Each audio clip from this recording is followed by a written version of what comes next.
maybe this time it's time for him to shine with this Fanny pick, another signature hero. But Aura now with the last two picks to round up their first phase. They want to go for something crazy. In the mid lane, we can still see that there are a lot of options here, Arashi. There's one hero in particular, well, Beatrix going to be picked up and the Esmeralda, but there's one hero in particular that I want to ask you about. Xavier. We haven't seen Xavier banned or picked in the past 2 weeks.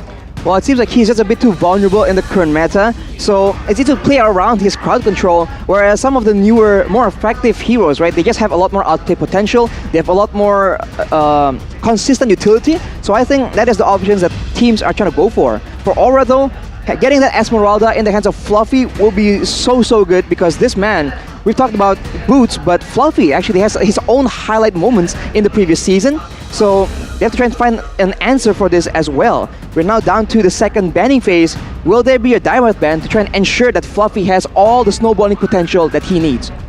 Aura Fire, well, Facehugger actually said this just now. If you guys saw on the left side of the screen, he's not afraid of Onyx Cheese strats because he and the team also have strategies to fight all of the cheese strats that Onyx have.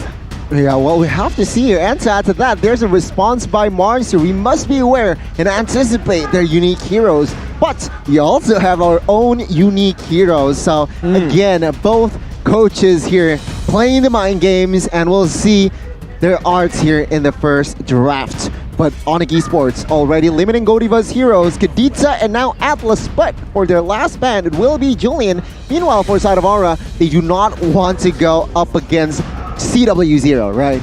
Committed all to the gold lane ban. 3 bans towards the gold lane, towards CW, Wan, Popol, and Brody. And now it's time to see what Onic actually go for. They can still go, however, for something like a Clint. Does well in lane against Beatrix, especially level 1 to 3. Level 4 is where the Beatrix can start to control the game. But remember the X factor that Aura has on every single lane.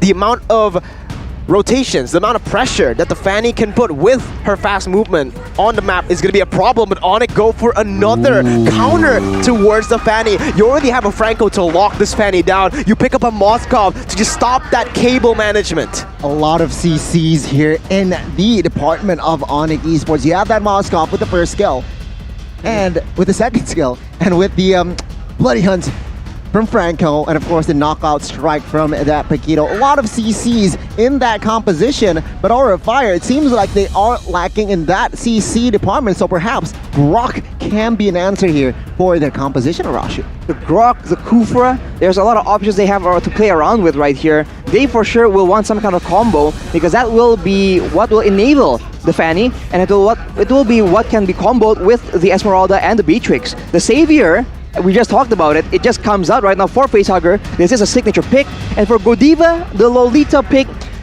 I'm interested to see how this will play out. Is he going to play it aggressively, or is he going to use it to zone away members of Onic? As the Bauman pick comes in, this will be the tank jungle strategy for the side of Onic. So again, very contrast compositions coming in for both these teams. Oh, I thought we were going to get the Ling. I thought they were setting up for a Ling pick. Against a Xavier and Beatrix, the Ling could have worked. I agree, but it seems like Onic Esports, they need another frontliner, right? I mean, Franco is not a frontliner per se, and to help that Paquito, I think Balman could be the answer to synergize their composition. Moskov will stay behind, can dive as well, so I do feel like the composition from the side of Onic, it's more of a dive-y composition with a Paquito, with also that Moskov, after what, 3 items mid-game, it's going to be deadly. I mean, Esmeralda can't shake that damage off as well. Absolutely. Well, you have to see, man. Overall, I think if you want to look at the late game, Aura has that huge, massive range advantage though, so they will play for that. But for Onic, they have their own share of playmaking tools. They have the Iron Hook, they have all these engages going on for them. So we'll have to see which team will have the better execution as we go into the Land of Dawn. Let's go, ladies and gentlemen. Here we are in the Land of Dawn. Aura versus Onic, game number 1, as both of the junglers go for their natural start. Skyrie taking 2 of the creeps at once with that Balman, you know, just maximizing that Demon Slayer and the Balman in the jungle. But, Kabuki's already coming in. He doesn't get the orange buff, however. Kyrie's still able to pick it up even without the retribution. Very, very gambling play. It was a gamble, right? To use that retribution or not. But Kabuki already here in the early game, getting hooked by Samo. But remember, Samo still has that flicker, forced to flicker away. And yeah, that is one spell forced by the side of our fire. Our fire here, they're making complete use of their early game for sure. They're pressuring the lanes, and look at Fluffy already just scouring the jungle, trying to make sure that he does get in the way of Kyrie. Onic, though, their response is really well, but Onic, Godiva as well as Fluffy, they're finding info for Kabuki. Uh-oh, Kyrie with the retribution seals the deal, gets the purple buff. Godiva gonna get taken down, and that's Kyrie taking first blood. Kabuki, however, able to get the compensation necessary, but look at CW, and Kyrie picks it up with a lethal counter. The audience prediction by TikTok favors Aura, but in the game right now, it's Onic wreaking havoc. Onic Esports, they are not messing around here, and Kyrie takes no time to do an invade high, trying to do anything he can with this Beatrix, but it seems like for now it is still Onic Esports controlling the game, controlling the tempo as well. Uh-oh, retribution is going to be there from Kabuki. He jumps in onto 3 members. But again, Samo, he's putting so much pressure on Aura Fire in the early game with the Franco hooks, actually baiting out the retribution right as the turtle spawns in. So Onic will have a slight advantage coming into this first turtle fight. This is why picking a fighter into the assassin is actually such a great play by Onic Esports. They can actually match the aggression in the early game, and now Boots initiates for the side of Onic Esports. Yeah, both teams still again just hovering around this turtle as Facehugger puts down the Mystic Field and the Dawning Light as well to provide a little bit of poke, but still, Aura don't have any response to this play. It's going to be a free turtle. Kyrie didn't even use the retribution. The lethal counter was all he needed to secure the turtle by the Samsung Galaxy A-Series. But look at CW. He's able to get the kill onto Kabuki with his second ability, pinning Kabuki onto the wall. High picks up the kill, but again, Aura not getting these efficient trades. Man, that is the Electro Flash comes into play. That Electro Flash restores 30% physical attack HP. So yeah, I think that Electro Flash just comes into clutch, Arashi. And speaking of emblems right here, Kabuki also has the killing spree, right? So if he is alone, he gets an advantage. But Onic has been playing together as a team. They're always trying to go into these skirmishes with 2 members, with the 3 members. So he's not getting full efficiency at all for that emblem. And he's struggling to match Kyrie, who is getting full value from the faster clearing on that Balmond. And this is already a very different Aura. Usually when Aura gets the Fanny, they dominate in the early stage. Yeah, and Onic Esports, they are managing not just to deflect the movements from the side of Aura Fire, but they are winning. Oh, Godiva there. A slight mismechanic perhaps, pop that flicker, and it seems like Aura Fire, they are losing their control and as well as tempo here in the 3rd minute. We'll have to see Esmeralda. Getting chunked here. 2 members is on him, and he will fall. Boots, and as well as Brian, but on the other side. Numenon Blast onto 3. There you go with the Valentina. He's able to steal it away as Godiva tries to put the damage back on to the team. Kyrie, did he actually steal the purple buff? Well, Godiva is going to have to run for his life because Kyrie and Boots are here to take him down even under the turret. It's a double kill picked up, and Aura are getting outclassed. And yes, Kyrie took the purple buff away from Kabuki. Oh, already here in the 4th minute, but Falling Storm here just to deal a little bit of damage. Now, their main focus for side of Aura Fire is to clear the mid side, which of course with that ult from Xavier, they will manage to do so. But now tempo has gone down here. CW already farming like heck with on this Moskov. I feel like minute number 7 is going to be crazy for this guy already. Well, fun fact by Grab here, Onic and Aura Fire are the 2 teams that has not been defeated in Mpl ID Season 10. And right now it is on the side of Onic Esports, the tempo of the game that is. And honestly, Drian stealing away the Numenon Blast, that was such a smart play, and I think we can look forward to even more of that because he has so many options. There's so many good ultimates on the side of Aura Fire and Onic Esports. They orchestrate a dive right here. Oh, it's another dive here. Drian with the Numenon Blast, able to pin someone down. It's only Godiva though. Kabuki jumps in for some damage. Another Numenon Blast by Godiva, but Onic with the disengage to get out.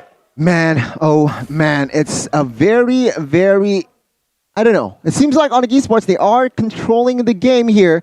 But what can Aura do here at this stage, Arashi? You have to wait here as a 3v2 situation bot side, another dive.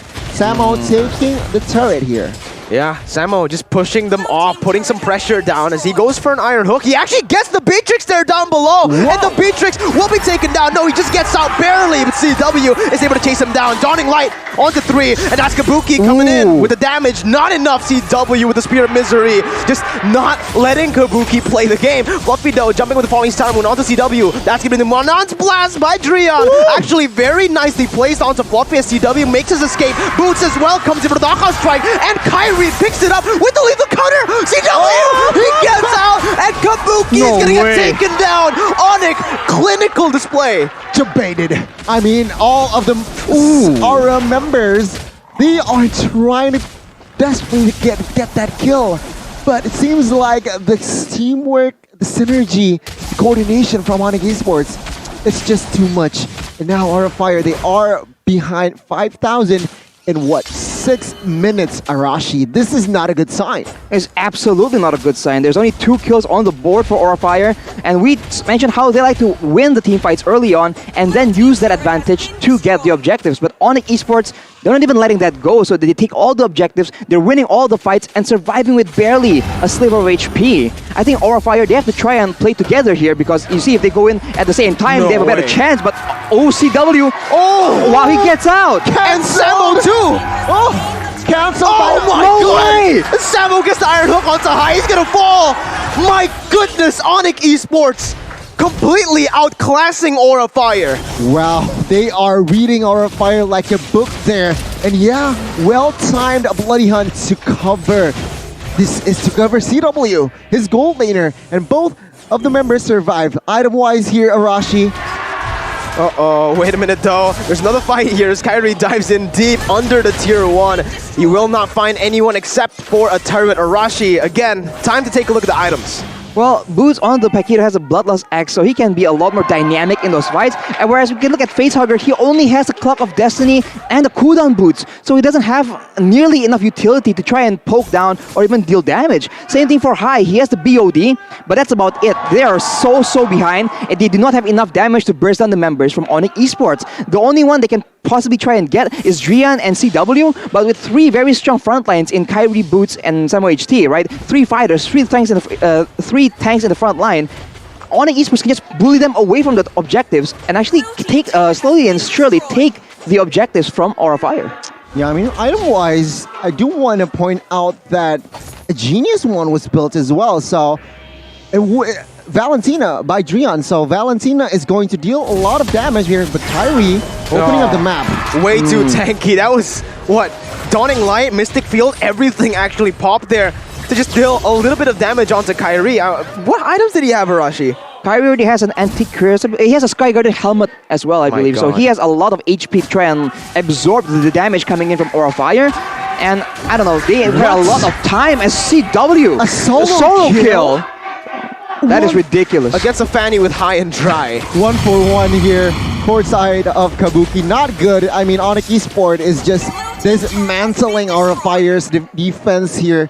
Last turret, bot side before the base turret, and it seems like they are stepping on the gas here with this first Lord unenhanced though. But we'll see, can Aura Fire defend this one? Looking at their composition, I mean, they have Beatrix, they have as well as Xavier, and as well as Lolita, so their high ground is still a-okay. Facehugger has the Enchanted Talisman built right now, so a lot more cooldown reduction, a lot more regeneration on that mana that he needs to clear those waves. But the question is, how long will that last? Because Onic Esports, all they have to do is bully the members of Aura away. Wow. Deny everything just like that. And then once Aura is on the back foot, they rely on Samo to get a hook, and Aura will be already moving backwards, and they won't be, available to try and save their comrades. Aura are sweating in their own jungle, and they need the new Axe effect. With the new upgraded dual action Dio body spray, shush! They can fight up that sweat, man. They can fight up that sweat. And I do want to add this. Season 9, I mean, Fanny's Kabuki is so notorious. Yeah. And now, 11,000 gold difference here. Onic Esports, they are, you're, like I said, outclassing Fire. We'll see with the Lord push. Let's see. They still have a whole lot of high ground defense with high on that Bennett and Facehugger obviously on the Xavier. They are able to clear out the Lord, but it is only the first Lord, the unenhanced one. Onic though, Samo with a flicker, he gets Facehugger! And just like that, they're able to find a pick. Meanwhile, Kabuki jumping in will just get slaughtered by CW. Godiva with the shield, a 3v4 situation right now. Drian isn't able to finish Godiva off. They're picking up the turrets on the right, and it's actually going to be Aura who still manages to defend. However, Onic pick up a turret down below. Okay, one base turret falls here. Two structures left for the side of Fire. Base still the base expose the base, but now Onic Esports. Oh, Nonian Blast by Drian will not connect on towards anyone. Fire still holding on here. Hi. Finally, after a long time, he secures that Hunter Strike. So there's penetration, but we'll have to see here. Is it too late? Instant replay by the Samsung Galaxy A series right here, and look at Onic. They just control the waves, and Samo, understanding that now Aura is looking for to dodge away from the Iron Hook, he just goes in with the flicker and completely catches Aura Fire off guard, and the instant follow-up by Onic Esports is just deadly, man. Aura Fire, they need to find a solution, because right now, they're just waiting for the members of Onic Esports to get the value play, and then they react always just slightly too late. Damage dealt by Axe here shows Drian is doing a lot of damage, but so is Boots. And Facehugger on that Savior with a lot of poke, he is still all the way down even below CW. Yeah, Godiva gonna get hooked, instantly bursted down here, and Godiva actually still managing to survive there with the Dawning Light to help him out. But yeah, Kabuki, I was right. All right, so I gasped earlier when you were analyzing Arashi because Drian took Kabuki's purple buff away. So I think the last time Kabuki actually got a purple buff was when he was level 3.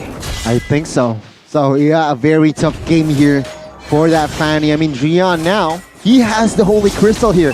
So the BOD of Fort Magical has been secured by Drian. We'll have to see here the impact as the Lord, the Enhanced Lord, now is up, and Kabuki, no purple buffs. They're denying Kabuki his playmaking before it even begins, man. He's just not getting any opportunity to try and make anything happen. No farm, no EXP, right? No purple buff. What can he do? Even right now, CW can solo kill him, so he has no options at all in the jungle. Onic Esports will take the Lord, and they will struggle for control again as the hook gets blocked in by Godiva. But again, Aura Fire, they have to try and do something different, man, because it's just a matter of time at this point. We'll have to see here as Lord is now going to march bot side. 2 base turrets left for side of our own. Kyrie here might be caught. 4 members is on him. Oh my god, he gets the stun. He gets everything. The resource is just on him, but now the backup. Boots and friends in there. The Iron Hook connects, and Boots will come into play. Facehugger is down. It's Godiva. It's not looking good. He also falls, and now 3 members is left defending the base. Oh man, Kabuki even gonna get taken down once again. Aura Fire have done everything they can, but it does not matter. Samo finds another, and Onic will take game number 1, absolutely obliterating the Dragons. Man, yeah, Onic Esports is just